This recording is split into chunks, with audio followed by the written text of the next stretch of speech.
This stew is so heartwarming, comfy, delicious, old world Italian style. You're talking about ciambotta. You ready to cook? Grab some autumn vegetables and meet me at the stove. Let's go.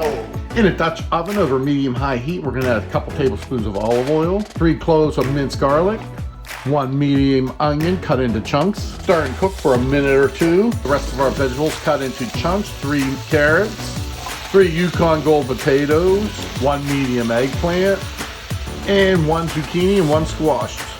1 28-ounce can of plum tomatoes.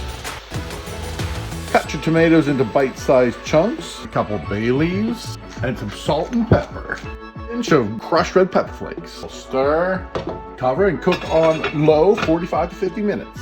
Ooh, that looks delicious. Let's give it a try. That is comfort food, old world Italian style. You just say goodbye to bland food and have a little good food. Woo!